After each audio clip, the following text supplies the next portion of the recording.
working in South Sudan in humanitarian NGOs. I'm also finished the gender studies, so that's where I come from.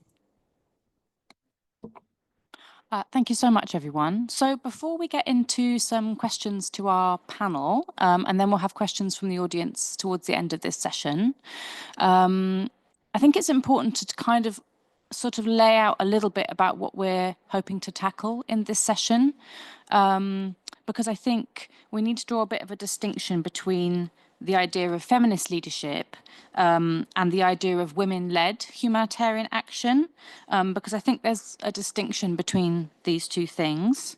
So feminist leadership is a framework that has embraced the principle of sharing power and challenging the status quo. And it's an approach that's been adopted by social justice movements across the world. But I think it's gaining more recognition in our sector, and some really high-profile organizations are kind of signing up to feminist leadership principles in the way that they work. But it's not necessarily leadership that's provided only by women. It's a style of leadership for anyone that believes in equality. And so in this panel, we are talking about women-led movements, and that's a big part of kind of what we're talking about when we're talking about humanitarian leadership, development leadership, that's a little bit different. But there's also the specific concept of feminist leadership, which we'll engage with a little bit as well. And as I said, so it's a little bit about leading differently, a more intersectional humanitarian leadership, bringing a wider range of voices to the table, and also kind of organizing ourselves and conducting ourselves a little bit differently. I think it's really clear, and I'm sure everybody in this room is aware, that the international humanitarian sector has suffered from the assumptions of knowing best and the dominance of white Western presence and thinking in decision-making, strategic planning and aid delivery. And this reinforces kind of hierarchies, inequalities, and actually does potentially more harm to the populations that we're seeking to help. A lot of humanitarian discourse describes looking towards a humanitarian system which talks about localization and decolonization, but not really engaging with the patriarchal roots of where that comes from. And feminist leadership kind of tries to sort of tackle and acknowledge and confront some of the patriarchal roots underneath how we work.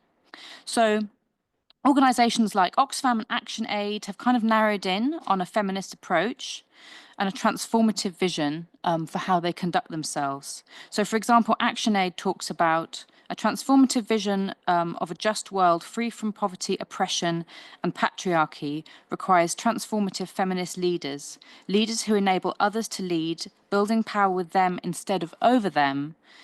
And to develop this approach, there's various principles, and you can take a look at Action Aid's principles for feminist leadership. But some examples include self-awareness, self-care and caring for others, dismantling bias, inclusion, sharing power, responsible and transparent use of power, accountable collaboration, respectful feedback, and courage. And so I think what I'm trying to kind of lay out here is that this is a sort of a way of working based in feminist principles. But when we're also talking about women-led humanitarianism, you know, women leaders of humanitarian action might not necessarily place themselves within feminism. And so I think it's important that we draw those two things separately. So if we're talking about women-led humanitarian action, I want to talk a little bit about a piece of research that we've done at Save the Children around women-led humanitarian action in Poland and Ukraine. And we worked with an incredible group of researchers, both in Poland and Ukraine, to put together this piece of research. This research kind of found that the female-led leadership of humanitarian action in Ukraine and Poland really happened very naturally. And women-led organizations have really been at the forefront of the response in these two locations. So women-led organizations have provided vital support in frontline areas and those who are internally displaced. In Poland, Ukrainian women-led initiatives and organizations provide aid for Ukraine and act as points of first contact and holistic support for refugees, and which primarily consists of Ukrainian women themselves. And Ukrainian women-led organizations have designed services based on an in-depth and gender-informed knowledge of the welfare needs of those affected by the war. And services are provided as part of an intersectional approach, which meets the basic needs and intertwined with psychological, cultural, and vocational training. So as a result of this humanitarian engagement, Ukrainian women have emerged in new leadership roles, and this has caused a change in attitudes towards the leadership of Ukrainian women, with Ukrainian women-led organizations being newly included in political bodies at various levels. But there is still barriers to women-led organizations in this response, and they have struggled to continue to access resources, and also, despite participating in consultative bodies, their voices are not necessarily heard.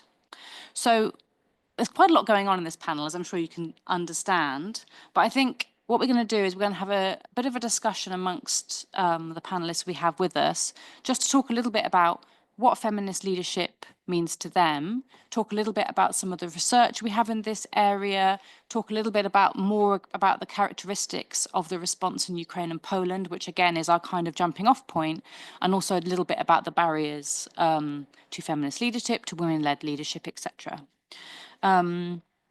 Okay, so let's get going.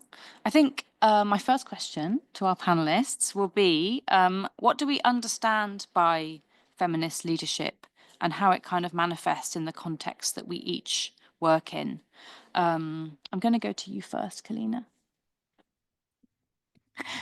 Okay, so for me, feminist leadership is a mix of few things. And for me personally, the most thing of all of them is self-reflection. It's knowing where I come from and what I'm bringing to the table, or this particular table, and table understood as humanitarian response.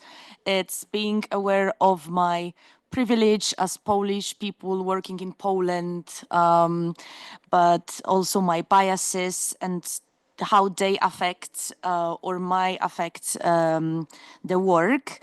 For me, feminist leadership is also like learning, but mainly maybe unlearning things, which we do because that's how they were always done. So this unlearning and a pause and thinking second, okay, why we are doing this way, and who said it that it have to be this way.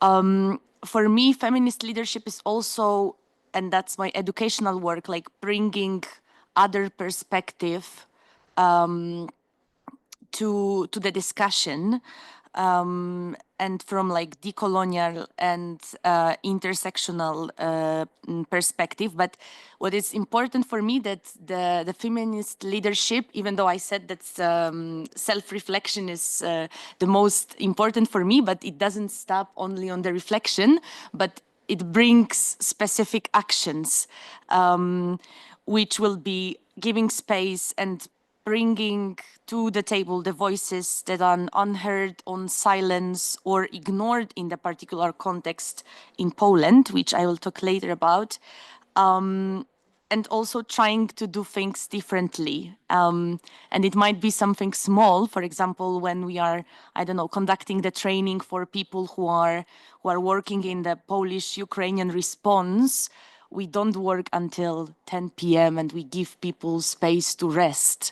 That for me also is a feminist leadership in things which we are doing, that we are not overworking, for example, ourselves, but also give space to rest, give space to be together, to be in nature. So this is just one of the examples for a good start. Olena, what does feminist leadership mean to you? I presented here Lansio at CSO, and we united 16 organizations. 11 of them is led by women, and I think that feminist leadership can be described through the following key aspects. First of all, this is support of grassroots initiatives feminist leadership means helping and developing a humanitarian project that start from local communities and most vulnerable groups. This is different from traditional and formal and top-down approach in leadership.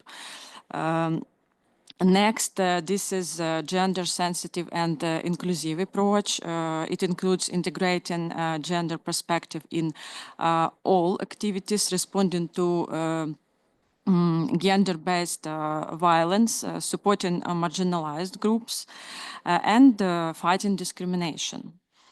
Next point is empowerment. Feminist leadership focuses on giving women and vulnerable people opportunities to solve their problem, gain financial independence, and develop leadership skills. This done through professional training, support from small business, and access to state resources. Next point is personal connection and solidarity. Feminist leadership builds strong personal relationship with people affected by law or by war, showing empathy and understanding their needs. This is about advocacy. It includes efforts to ensure that women participate in decision-making, policy development, and resource distribution in all levels. Thank you, that's all. Finally, let's go over to you, Sarah. Thank you so much. I agree with Olena and Kalina a lot, but Diakoyu. But I would say what feminist leadership for me starts is with more the understanding of power dynamics in the work environment you're working in, because these I think feminist leadership as the mindset in theory is there to challenge these power dynamics first, to understand, to break down these power dynamics for different groups. So this brings actually diversity and inclusivity in the work environment or this leadership environment you're leading, to understand different groups and different needs instead of excluding them, how you can include them more, because each groups also have different access points, different ways to outreach them. Like for instance, even when we are talking about women, we were discussing this morning, and I was telling that unfortunately humanitarian leadership is so behind. We see still reports coming from big humanitarian agencies saying 24% of women. Which women we are talking about? I'm really wondering, like, is it women with disabilities we are talking about? If so, is it mental or physical disability?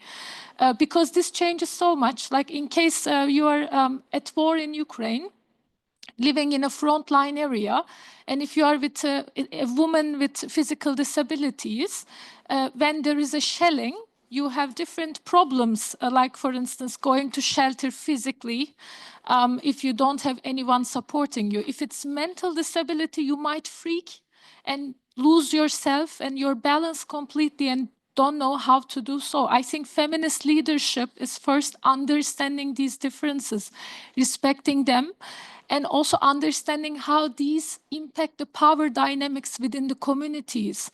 So then you actually have to approach differently, which we call intersectionality more or less, right? And I think the difference between feminist leadership and traditional leadership is not only breaking down these points, but understanding how those cause these deeply rooted problems in these communities, these social norms, these traditional gender roles and responsibilities that as humanitarians, we are obliged to tackle, I think. And otherwise, our responses all the time is at very superficial level. We think that we are touching those points, but as we always say, these crisis moments in life, as it's also in our personal lives, it's also in these war contexts or natural disasters, we take them as opportunities at the same time to change the dynamics within these communities, these societies, challenge these norms in the traditionally accepted roles. So what I'm thinking is we are not taking the advantage of it, and still we are I think still we are discussing these issues and not being able to implement these is so unfortunate, because I think from my point of view, intersectionality and feminist approach is still seen like an extension. So we start the humanitarian response. This is exactly how it happened in Ukraine also, because I had a chance to work from the beginning.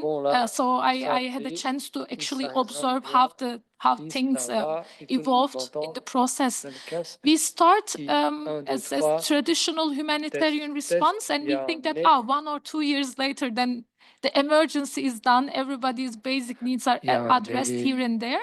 Then we can, you know, bring this intersectional approach as an extension. Later on, you adapt to the response itself. And this also still, when you look at it, this is so limited to the sectors like protection, health, MHPSS, but we still don't see that much even reflection of these principles in the sectors that are, I think, heavily male-dominated, like shelter, wash. So that's why we have this gender mainstreaming, protection mainstreaming. But I think that's why we need feminist leadership. Unless we don't have it and we really digest it and try to reflect it all together, regardless this is woman-led or not, that's, I think, a good point from Izzy to separate this, because feminist leadership doesn't mean it's woman-led. It can be anyone that is dedicated, that is believing, respecting these principles and dedicated to apply them in the response itself. Otherwise, I don't see that we are changing things, especially considering that we have a huge funding issue at the moment. We have much less resources, and intersectionality, actually feminist approach, brings us such an opportunity to spend those resources in a much better way for different groups based on different needs, not wasting any money, but directly like knowing that what is this type of community members need, persons with disabilities, certain disabilities, instead of giving them hygiene kits that we are giving to the adolescent girls, basically, directly dedicating the one that they need and spending much less money on this, and using our resources, remaining resources in the best way. I think this, in these days, especially these difficult days where we have this funding issue, layoffs, a lot of community members not receiving any support, feminist leadership shines and becomes much more important. Thank you. Thank you, Sarah. And I think your points kind of also sort of interlink with, and I don't like this term, but the localization agenda and the decolonization of the sector, because I think, funding cuts that are being faced at the moment is a real threat to forwarding that agenda. And it also makes me think of the open letter that was sent from Ukrainian civil society organizations to the international community in 2022, saying, learn from us, involve us, learn from us in this response. And I think that's one of the reasons that we've kind of placed the response in Ukraine front and center in this discussion, is that what your points that you're making around an intersectional approach is made possible by working with organizations who have in-depth understanding and knowledge of the requirements of communities from a gender perspective and more broadly. And so I think that response can really teach us a lot about how these women-led organizations, how they worked together, how they networked with one another, how they were able to deliver very holistic support to populations in frontline areas, also to refugee populations in Poland, and how that manifested. So that's very interesting. Welcome to So I think we've kind of touched on this slightly already, but I wonder, Sarah, if you could also talk us through a little bit more about, from a kind of research and theory perspective, the kind of intersectional standpoint in humanitarian programming. Like also one of the issues that I think this also comes from the nature of the humanitarian work. We are always in emergency and quite fast forwarding. So the research is something very slow compared to what research is called in academia, right? In academia, for instance, one case study can take up to 1 year. A researcher can study on a case for 1 year. In humanitarian world, we definitely don't have this time. Everybody needs support urgently, which also brings to this point that research is also quite political, as we say as feminists, right? Because research decides who is heard, who is seen, whose needs are brought to the attention, and what kind of information we are producing. So this actually also decides where the funding goes. And historically, when you look at it, women are underrepresented. They are not, also we are now have a lot of humanitarian and development programs where we try to empower women economically also. But women's economic involvement into labor market actively is very new. And this means we had financial resources much less to donate also or fund these research activities, considering even women's body was not included in the clinical trials until 1980s, which was considered the same as male body. So we are on this part very new. When you look. So that's why we say it's political, because women don't have funding. Women are not involved in economic or labor market actively as much as men still in a lot of contexts. There is a huge gender pay gap. Even if we involve, we don't earn the same for the same position, same work we do. So of course this impacts. And traditional research, then it's more male-dominated, white male-dominated, funded part of the things where, of course, women's or other marginalized groups' needs are not elaborated so much or funded so much even. So that's why I think feminist research principles, which brings us again to this intersectional approach where we consider gender, race, ethnicity, sexuality, ability. These are impacting what you are tackling in this life. What are your needs? Even like as a person in your personal life, it impacts your personal experiences in the school and in the even public transportation, depending on if you're an LGBTQI person or you're persons with disabilities. Your experience is completely different. And I think what we are trying to do in research through these feminist principles is breaking down all these groups, their needs, their challenges, and how this actually impacts the power dynamics in their communities. And then bringing this up to the humanitarian organizations, so then they are having more targeted responses.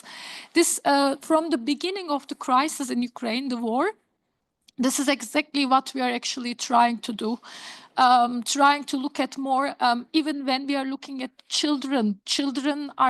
There are so many different groups inside them, and there are so many different needs of them, basically, that we cannot consider all of them as one, even when you're providing education support, for instance.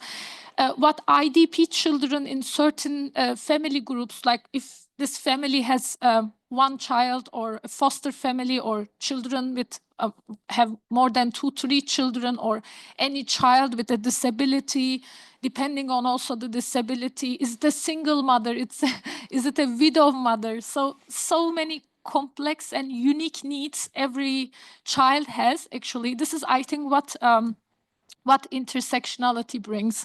And I think we all came across with a lot of situations where like research is already in humanitarian world, I think is a very new concept. A lot of organizations previously decided what people need without even visiting that area of response from their HQs. For instance, why a man in Geneva is deciding if I use tampon or sanitary pads in Ukraine. So this is, I think, very private, and I should be telling this. So what happens is this guy decides that I use sanitary pads, then he actually, they buy bunch of millions of sanitary pads, sending it to Ukraine, but we don't use it. So they are waste, they are garbage. And this actually in our researches, a lot of times we came up with these results in Ukraine. This happened even in Ukraine response, in Poland, in Ukraine, a lot of unfortunately organizations, they wasted resources. That's why I think research should be definitely prioritized for a proper humanitarian response. Research is not a luxury. I think this we need to really understand you cannot just knock the door and deliver whatever you want. And I think there is this illusion of when you lose your house, your car, your job, your beloved ones, this doesn't mean you lose your dignity and decision-making capacities. You still know what you need the best.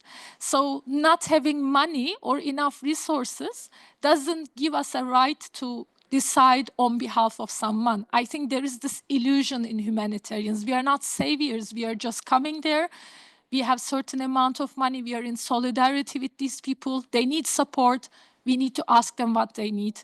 And then based on this research, which I believe that should be definitely through intersectional approaches if we don't wanna waste our money and do proper response with impact and sustainable results at the same time. And empowering also communities. Like one of the parts I think feminist research brings is participatory approach. Lastly, I would mention a bit. This is different than traditional research. I know it's very difficult. It's not easy because in participatory research, you need to take more time. You need to dedicate more resources to include the community sometimes. Even like training community members as researchers, which we did in Ukraine a lot of times. We did with youth, we did with Roma community for different researchers, which takes time to train them, to prepare them, to start collecting data with them, etc. But brings so much more nuances to your research because especially for marginalized groups, they don't want to share this intense confidential information or personal information with someone outsider easily. Because these community members are harmed, excluded, discriminated. They have fear of stigma, fear of discrimination constantly. And they are very hesitant when you approach them as an outsider. But when they are approached by directly from their community, when these participatory approaches are more prioritized, then you start seeing the root causes. You start really touching what is going on in that community and understanding what is the real need. Not mostly, unfortunately, the traditional research is not able to respond to these needs or remains in the very superficial level when you look at it. So that's why I think this is also another approach. In academia, we see a lot of examples of this participatory approaches, but as humanitarians, we are a bit also behind on this. I understand, as I said, like naturally, it's very difficult. It takes time. And I can say like, I am leading a research company. So every client comes with urgency. Everyone has an urgency. Like we need a needs assessment in 2 months. So it's difficult, but it's not impossible. With certain dynamics, even if you're not able to do the entire research participatory, you can still make sure that you include these community members. And not only as the private company, I think humanitarian organizations can approach this participatory approaches, I would say, in their monitoring evaluation systems as well. Not only building up the community-based mechanisms like community-based protection mechanisms or other humanitarian mechanisms in the field where you try to include community members in the response itself, but also the design phase while researching, monitoring, evaluation phases to understand and really establish this two-way communications, which constantly feeds the response itself as well. Thank you so much. Thank you so much, Serap. And I think what you touch upon there is, first of all, how this idea of feminist leadership can also be mainstreamed, as you say, into research methods, into approaches to needs assessment, also into funding priorities in terms of the importance of research, needs assessment, etc., and taking an intersectional approach to that. And so it has to be a real kind of 360 in the way that we approach it. And it also makes me think about within the HLA, we had the luxury of having some quite flexible funding to be able to conduct research and fill some evidence gaps around the needs of specifically adolescents and young people in the humanitarian response in Ukraine and Poland, also the specific needs of LGBTQIA plus groups, both in Poland and in Ukraine, and the specific humanitarian needs there. And that this was a real research gap, even in a comparably well-funded humanitarian response. So I think you make a really good point that I think there's a real risk that we kind of lose the emphasis on conducting research and its importance, etc., given the kind of narrowing of humanitarian funding in space. So I think it's a real risk. But I also really like your points around building an intersection approach into how we actually do those things as well as the standpoint from which we come to them. Thank you so much. So I think just looking a bit more, I guess, at the women-led response to the humanitarian crisis in Ukraine and Poland, it would be good to hear from Kalina and Elena a bit more on your kind of experiences and perspectives on that too. So maybe we can start with you, Kalina.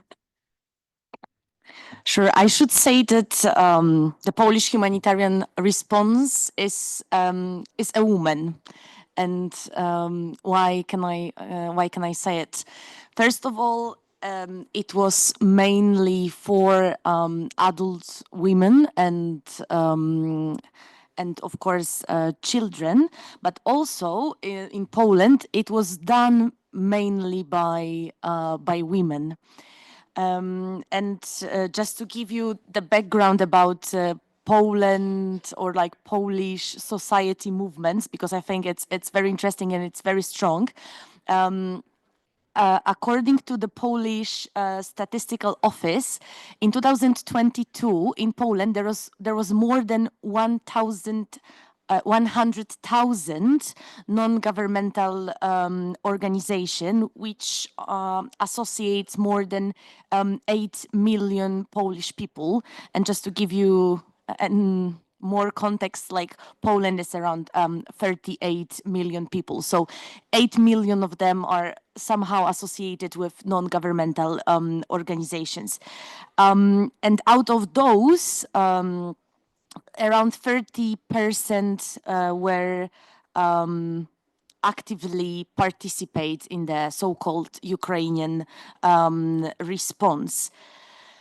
And when I say that the response is a woman, it's also because 2 out of 3 people hired in Polish organization are women. So it's also, as I said, it's mainly from women to women and children. And interestingly, around 40% of organization in Poland are like women are presidents of those organizations. And in the Polish Humanitarian Action where I work, 80% of my colleagues who work in Poland are also women, and that's the part. But what was also very interesting and for me very touching was all the organization led by women refugees from Ukraine, and there was very many like newly open organizations and association by Ukrainian women's and in Poland, and I had a great privilege to look at their work, thanks to the fact that Polish Humanitarian Action was hosting the NGO Forum, And within the NGO forum, there was the refugee-led organization working group made by made by women who experienced war, and then they came to Poland and then decided we have to do something for our people in the country where we are now. So that's as a start. I love that characterization of the response as a woman. That's really cool. Olena, from your perspective, can you tell us a bit more about how the women-led response in Poland and Ukraine kind of shows up a little bit from the CSO Alliance and from a kind of legal perspective? Thank you. Response led by women had following characteristics. This is emergency help and resource mobilizations.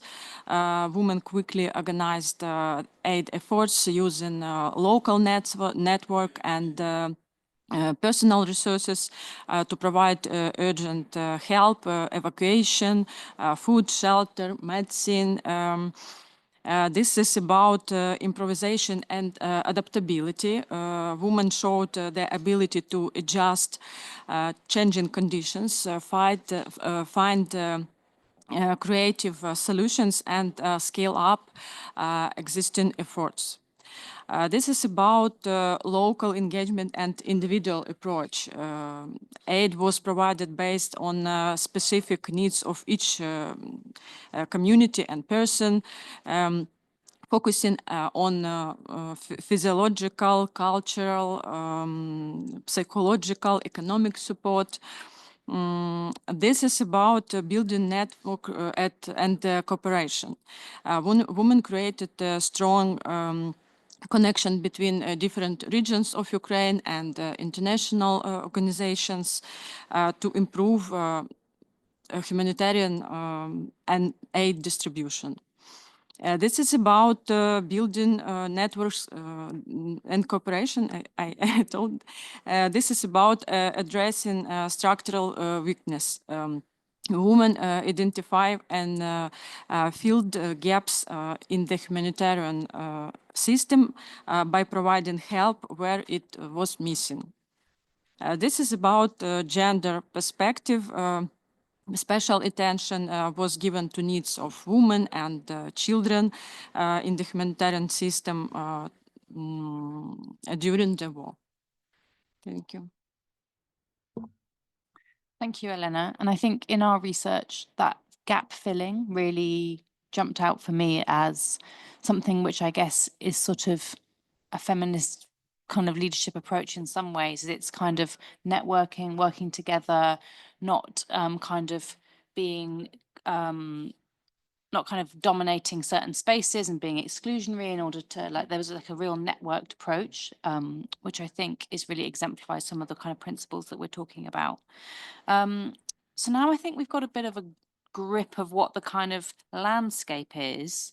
I'm going to come back to you, Kalina, and just talk a little bit about what we can learn from approaches that seek to educate and raise awareness on intersectionality and inclusion from your own work. Serap said that research shouldn't be, or it's not a luxury, and I would say the same, but about the education and the raising awareness, I would say that it's a need, and it's and when we look at the both of Polish borders on east, I mean Polish-Ukrainian borders and Polish-Belarusian border, when we saw Romophobia, racism, Islamophobia, that's where we really understand or understood why it's so important for us, as we are sitting here as humanitarians, to be educated and self-aware. And when I mean education, it's for example, like, or mainly anti-discrimination education or approach. And what we did is like we learn and train ourselves in our organization, but also the partner organization about like different minority groups. Because what you can see, unfortunately, still after 3 years, is that Roma community all over again experience discrimination in the borders, in the points. They were excluded, they were sheltered in different places, for example, farther from the city. And then unfortunately, usually comes from lack of knowledge of us, humanitarian, our unconscious biases. So, so that's important. And what we did as well, it was Anti-Discrimination Academy in Poland, and more than 500 humanitarians attended the academy. We had like 10 topics. It was about non-white people in Poland, Roma community, gender aspects, Islamophobia, like different needs depending on age. And also the facts which maybe are not often discussed in humanitarian sector, which is language, which we describe and which we talk about other people, but also how we present them, how we make pictures of them. Why pictures of like Ukrainian kids are so different than and way more dignified than pictures from different contexts, right? And why we are and how we perpetuate the power and hierarchy through our fundraising companies, our social media as organization, but also the language which we use.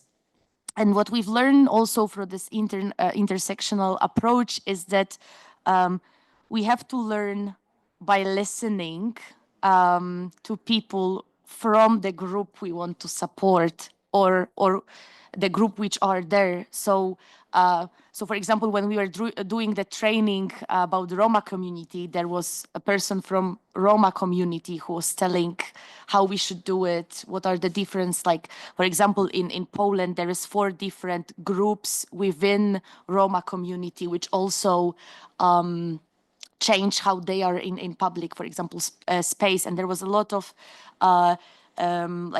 Roma people from Ukraine coming from different group, which also and they double the amount of people, like Roma people in Poland. So that's also how we can approach them, how we should support them. And now one example came to my mind.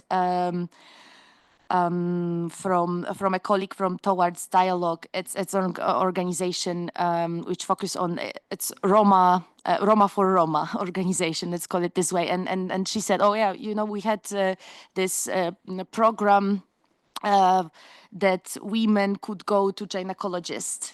And they didn't go, and we were like, oh, we have to teach them. It's very important to go to gynecologists. So this like raising awareness, and they still don't go. And like, what's the problem?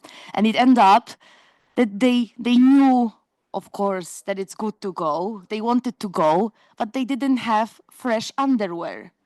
So the whole thing was in the wrong side of response, right? So raising awareness wasn't really, in that case, right, and needed, but just listening what people really need. I also believe that when we respond to the crisis, we shouldn't only focus on us humanitarian and people who respond, but also the society we are working in. And I mean, like in my case, Polish society and the activities for general population, because as in many different contexts, you can see rising these feelings of unfairness, a lot of fake news also, and information like, oh, Ukrainians can go faster to the to doctor than me, my grandma said, right? Which wasn't based on the real like thing, right? And people just being Polish people. Sometimes jealous, sometimes also struggling with their lives. So we also, in my opinion, have to, when we think about intersectionality, also bring those people. So we have, for example, the podcast, which is called Tolerance is Not Enough, when we try to explain different concepts. But also what we do is we work with teachers and students. And for example, we did the conference in which we also invited people from different minority groups in Poland. Like Ukrainian refugee, like black Polish person, like a Muslim person, etc., to, you know, to show we are here, we are in Poland, we are part of this community. And also things like now we have wonderful poster exhibition, which is called In Full Dimension, which is basically about the intersectionality of different people living in Poland and showing we are here, we are maybe migrants or refugee, but we have so many different I forgot the word in English. Tożsamości in Polish. So we have identities. Thank you for the Polish person in there. So we have different identities. So we are not only migrants or refugees, we are women, mothers, doctors, sisters, partners, feminists, researchers, etc., which is very important to bring it. And the last point would be what we can learn, or we could learn, is that the solidarity needs funding. So it's easy to say, you know, oh, we are together, let's do it together, when there is no funding. In a sense of, for example, in NGO forum mentioned before by me, there were funds, so all the meetings could be translated Polish, Ukrainian, Ukrainian, Polish, and also English, English, Polish, Polish, English. So there was more equal, you know, creating more equal space for refugee-led organization and people from Ukraine working in Polish organization to really participate and bring their voices to the table. What was also like possible, thanks not only for the feeling of or wanting like bringing solidarity, it was having those working groups of like refugee-led organization or working group for Polish-Belarusian border organization, or, you know, specific events where we could host women from refugee-led organization, and they could come together, they could speak, and they could present their common view and perspective in front of INGOs or UN agencies, and they could advocate for themselves. But as I said, that's also thanks to funding and, you know, possibility to rent a place, have a lunch, right? Have a translator. So yeah, so I think that's it. Thank you so much, Kalina. It's kind of stressful, isn't it? Because there's so many interesting things we could talk about. But I think some of the points that you make there also kind of highlight for me some of the things that I've observed around, as you say, like the opportunities of funding. And, you know, for example, I mentioned the piece of research that Save the Children has done with Queer Without Borders, amazing organization, please check them out, into the needs of LGBTQIA plus refugees in the around the border in between Poland and Ukraine, and how that piece of research led to advocacy to train border guards in how to work with individuals with protected characteristics at that border, which was a particular site of discrimination and potentially abuse. And so I think that really kind of adds to your points about the power of networking, having these intersectional approaches, the importance of translation, the importance of working with local organizations. Working with local researchers is something we didn't necessarily talk about. And, you know, it goes without saying, along with everything else, if it's somebody sitting in Geneva or London conducting research into the needs of you know, people on the move in crises that we're not part of, it's problematic. And actually working through local researchers, organizations who are very specialized, like Queer Without Borders, like other Roma organizations, for example, is so important. It can really pay dividends in terms of making change happen. I'm going to move us on a little bit because I'm conscious that we'll need time for questions, but maybe we could go back to you, Elena, and just talk a bit more about the role of international advocacy, and kind of how feminist leadership and the role of women has kind of fed into that as a slightly different perspective.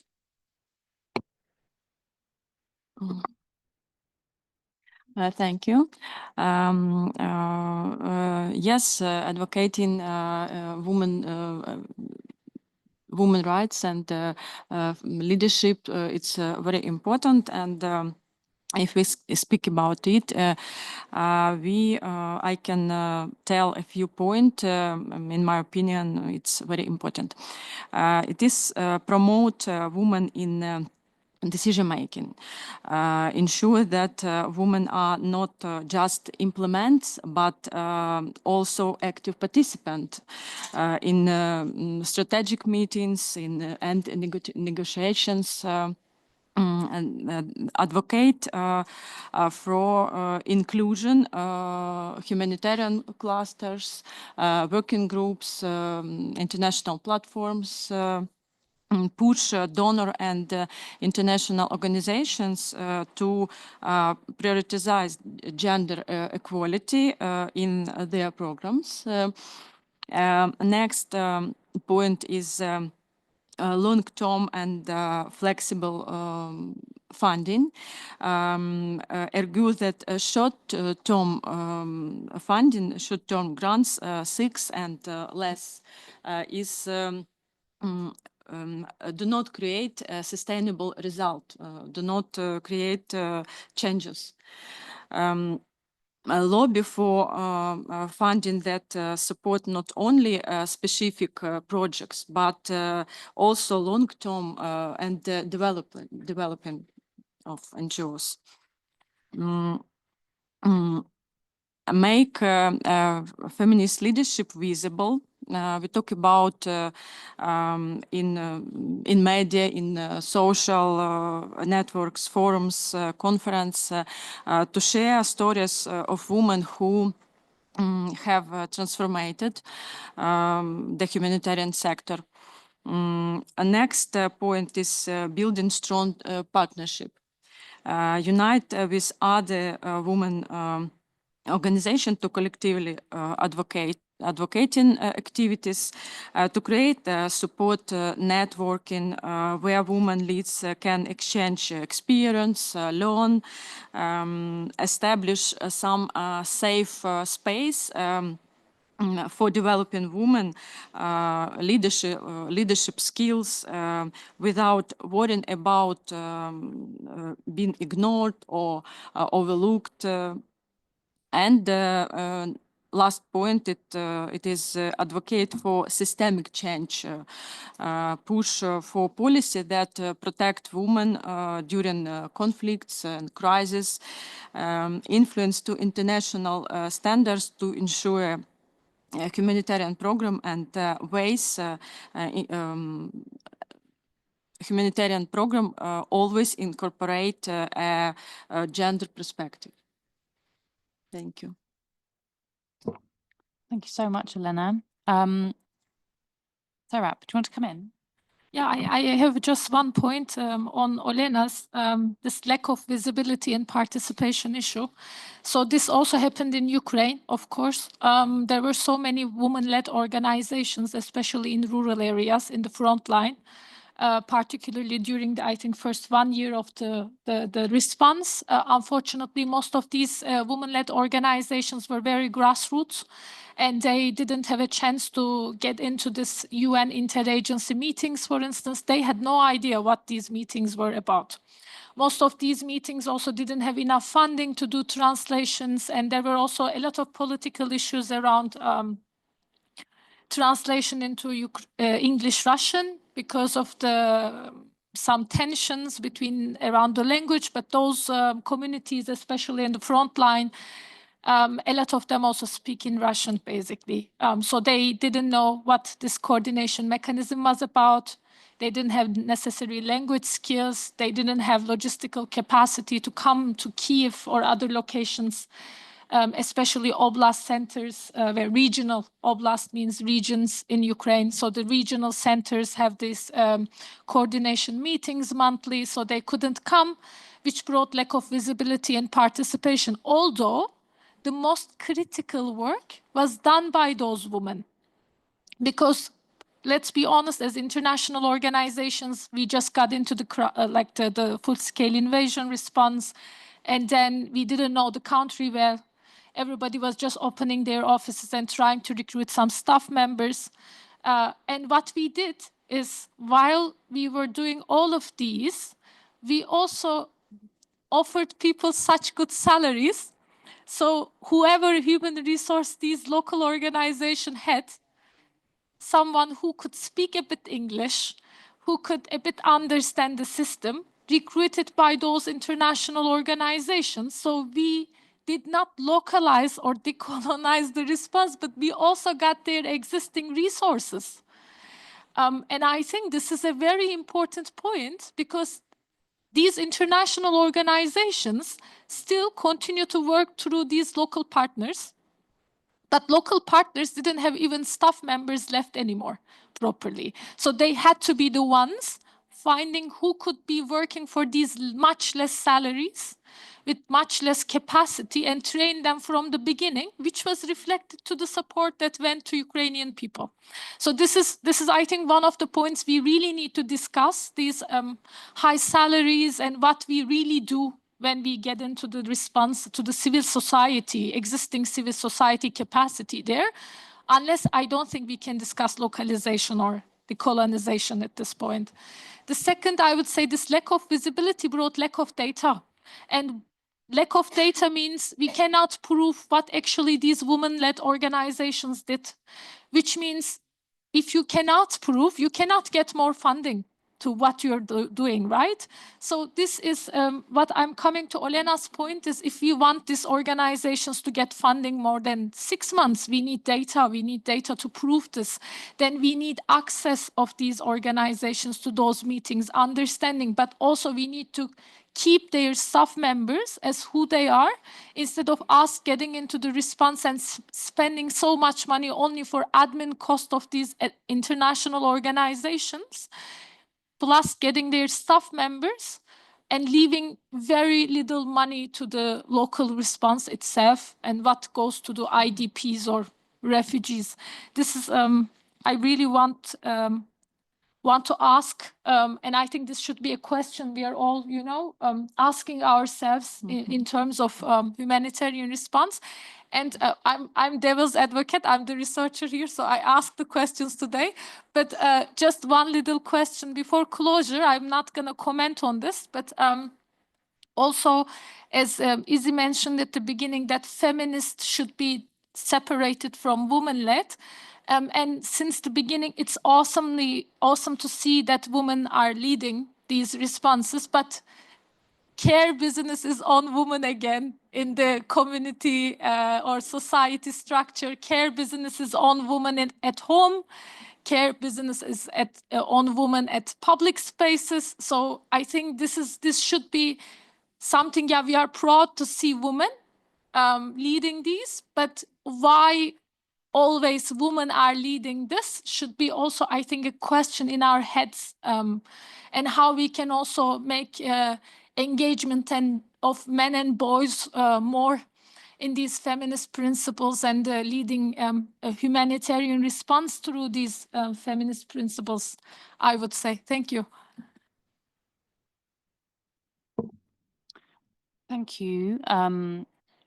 Incredibly important points, Serap and Elena. Thank you so much. And I think, well, there's a lot to unpick there, but I think the point you made just at the end there, which also came out in some of the research done into women-led response in Ukraine and Poland, is the risk of burnout for women leaders, because they were there first. They're in areas where no one else was working. They were filling a gap. They're providing unique support in rural areas. But they're also caregivers. They're also experiencing loss, stress, trauma, etc., because of the context that they're working in, and also their own experiences. And so burnout is a real risk, and something that isn't necessarily acknowledged. And so I think you make a really important point there about supporting women leaders, and also kind of being a little bit analytical about their role, I guess. And then I think your points, and also the points Elena made around making sure that women-led organizations are given a seat at the table, and the importance of genuinely equitable partnerships when it comes to working with CSOs and national organizations. I think that's a really big question for those of us who are part of the international community, is how equitable really are our partnerships? You know, and in this sort of shrinking funding space, what are the risks in terms of rolling back on working in a way that's a little bit different, working in a way that puts those organizations front and center in terms of how we respond? Can I add something? Yeah, go on. I will feel a little like a broken record, but I will ask, what about the funds? Because I had an opportunity to conduct a training for the people who work in Poland for the flood response. There was quite a big flood in the region where I live. And the flood was 6 months ago. And the people who are working there, the grassroots so-called community, right, organization, they are working voluntarily for 6 months. And they also experienced the flood. So I'm asking, where is the money? And I talk with those people, and they say, you know, Kalina, because the organization, they wants to fund the activities, but they don't want to fund our work.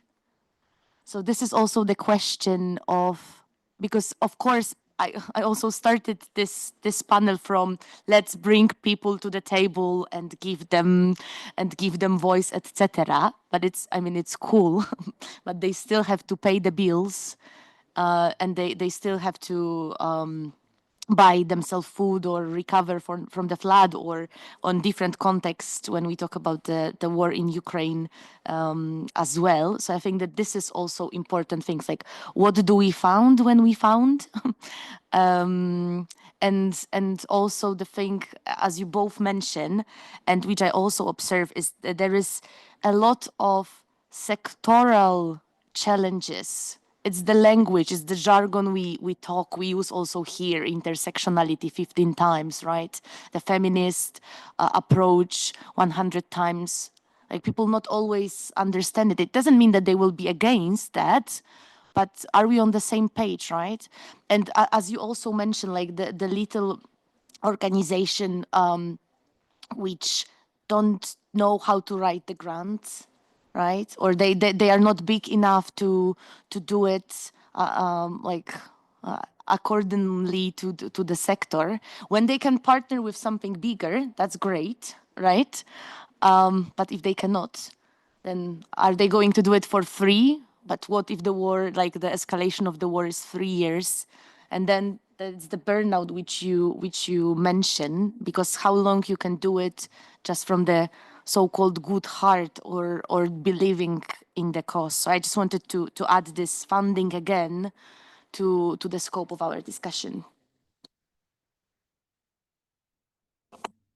Okay. We could talk for a long time, I think, between us, but I think it would be good to know if there's any questions in the room. There's one right here. Go ahead.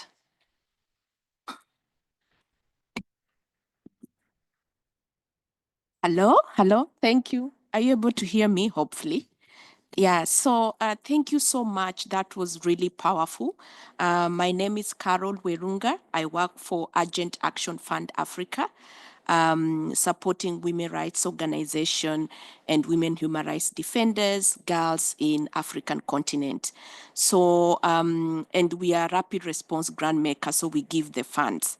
So a lot of what you spoke about really resonated with what we do and what we have seen, especially responding to organizations and groups in crisis. So groups from Sudan, from Somalia, from DRC, from Ethiopia. So when you are speaking about Ukraine, you are speaking about Poland, this was really resonating to what you are saying.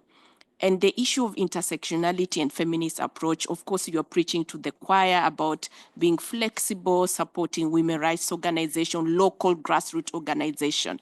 But I was just reflecting when you were saying this. We are in a context where there's pushback. We are seeing that a lot of governments are going far right. So they are prioritizing trade, they are prioritizing immigration, and all this. Yet we are in a situation where these issues of feminist approaches are needed in the humanitarian sector. So I was just wondering your thoughts, just wanting to prick your thoughts and also the colleagues that are in the room. How do we strategize in a context where there's defunding for gender justice? There is pushback against anything to do with feminist. When you talk about feminist research, when you talk about feminist support, there is pushback.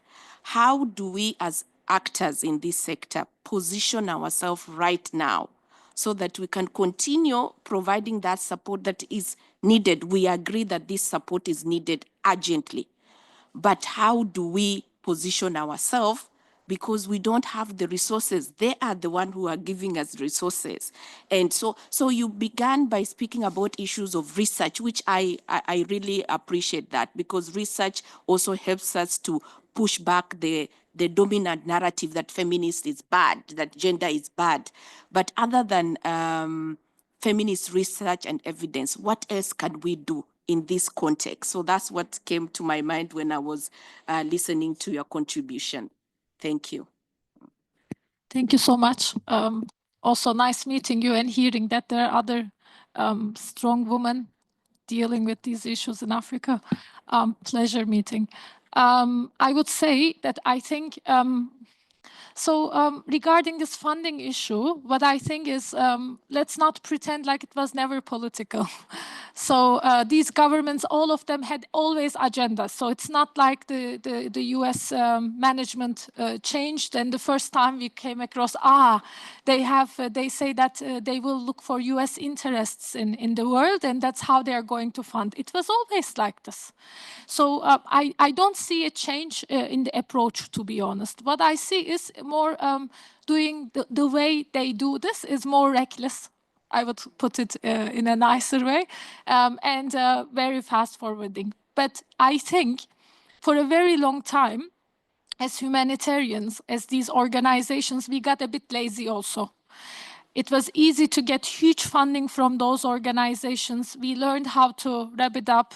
We didn't have to even do such amazing responses if you have a good liaison officer in Brussels or Geneva or Washington, D.C., so you get good funding, even if your project was not that successful in the location. So then what I'm seeing from my perspective is this crisis could be taken as an advantage also. There are a lot of humanitarian organizations for so many decades already doing this humanitarian response very properly through community funding, like MSF, for instance. And I think also we are not taking it seriously because we think a lot of faith-based organizations are lacking maybe that professionality you see in international ones, but they are funding themselves through their communities either, like for so many decades. So what makes us think that we cannot make it anymore? Because we are working with people, and I think we have much more power than we thought of.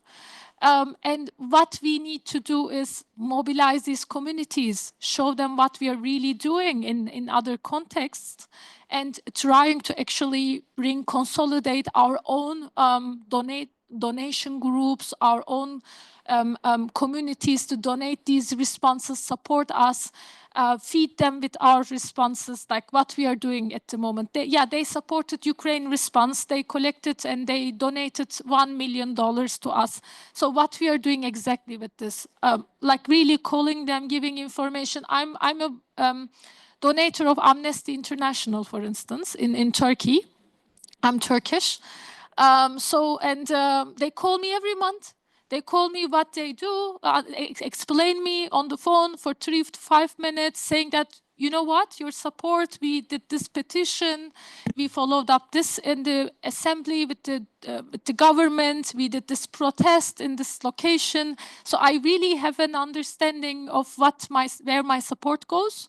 And this actually encourages me to support even more to them. So I think this might be, we can take this as an opportunity really to change entire approach and make sure, like I was just telling this morning, my experience with one of the donor organizations, I'm not going to give the name, but they are particularly supporting some cash assistance, multi-purpose cash for a long time, per person, unconditional as usual.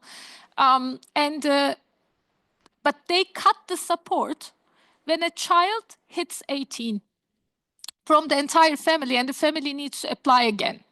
So what this caused in Turkey is this increased child marriage among Syrian refugees, like skyrocketing immediately. Because in Turkey, you cannot marry below 18, but in Syria you can. So they take their children to Syria from the border, 16, 17 years old girls getting married, coming back to Turkey. And when you come back, you're registered. Like you can register to the government because your government already recognizes the marriage, right? This skyrocketed child marriages. And I was working for as a child protection technical advisor at that time. So had very little money that I needed to respond to these child marriage cases, which is impossible because like if you fund 50% of refugees like this through this funding, imagine the child marriage rate you create and give it to my hand and how I can do it with NGO budget. So it was always political. And there were, I think, a lot of times we didn't question. We were a bit, I think, self-criticism never harms. So I think this is an opportunity that maybe we can change. And we shouldn't undermine our power and the communities we are working together with. I think we just need to change our approach and strategy on this regard. Thank you. And such an interesting and pertinent question. And I think I completely agree, Sarah, with your idea that this can be seen in some ways as an opportunity. And I think from the international community perspective, we know that, cuts, for example, to US aid funding have hit partner organizations which have been in unequitable partnerships with the international community the hardest. Those are the organizations that have had to close overnight. And so I think the international community needs to take a really hard look at itself in terms of how to make this money that does exist go further. And that probably is through funding local organizations in a much more direct and equitable manner, and also diversifying funding, as you say. So looking at different sources, looking at more politically liberal funding sources, be it foundations, be it private business. Yeah, I think the way you suggested that we got lazy is interesting. Are there any heard of Korea? Oh, there's one. Go on. Man in the hat. The man in the hat. Thank you for all that you do. It is so meaningful and so absolutely needed now more than ever that you get up every day and you fight like suffragists for the sisterhood of the world. We've been working with strong women in Africa, and I know that this particular movement is about the 200 million hours a day that women and children port water. It is literally a Stone Age problem in a 21st century world. And if you cannot emancipate women and reduce the time it takes to port water, you're going to reduce the beautiful skills of education to women and how it grows the GDP of each and every country. And women violence reduces exponentially when you educate women. So I am a man in a woman's world because I know that a feminist doesn't matter how you put on your pants or your shirt or your shoes or what your choice of hues are. It's about you recognize the strength in people. And I do believe that my fight until the day that I die will be the emancipation of women and children in those 200 hours each and day that they port water. So I work with a great group of women from the Unity Water Foundation in Africa. And the product is a hippo roller, one of many, that literally physically rolls water from point A to point B. So the amount of time it takes to port water is reduced exponentially. More time for education, more time for home and garden and family. It's a simple solution. It's an anti-gravity hero. But getting people to want to recognize that there's a person somewhere in this enslavement is insane. You go to these events, and I've been to them all, multi-billion-dollar investment in huge water projects. Do they care about the person that has to walk 4 miles every day for water at 4 in the morning? Rarely, if ever. So it takes people that are in this room or on this webcast to realize that there is this suffragette moment, that women need to empower women where they spend their time porting water each and every day and see them for the first time. So I guess I just simply want to say thank you, because it opens the eyes and opens the minds, and I truly do appreciate all your amazing work. Thank you. We have a question here. Yeah, hi, thanks for that. I'm Tia. I'm with JRNY Consulting, and we do evaluations, assessments, learning partnerships that are grounded in an intersectional feminist approach. And one of the things that I have been reflecting on and have worked collaboratively with some of the organizations that you talk about who have these big feminist mandates is that intersectional feminism and feminist leadership is can only blossom in the environment that it's in. And so one of the big conflicts that I see is I'm a feminist, ooh, but I can't challenge power because that might impact my budget. Or I'm a feminist until XYZ. And I think, I don't want to get too far down the road, but I know a lot of people who are feminists in December and now in March, I don't know who they are. So for us, what we did is to kind of disrupt this power dynamic is we created, and excuse my language, a fuck off fund. And that is effectively a pool of money that if we were asked to work on a project that was in conflict with our values, our feminist values, we could tell them to fuck off. So that requires resourcing. That requires a little something, right? So I guess I just wonder, are there some examples that we can be inspired by of people who are letting the best parts of feminism and feminist leadership, which is audacity, which is bravery, which is radical, in this context where money, bureaucracy, all of this stuff creates this downward pressure? Because I'm just trying to thrive in this world. And I don't know how to do it in this space without money, without solidarity, without, white men getting out of my way. So do you have any hopeful examples?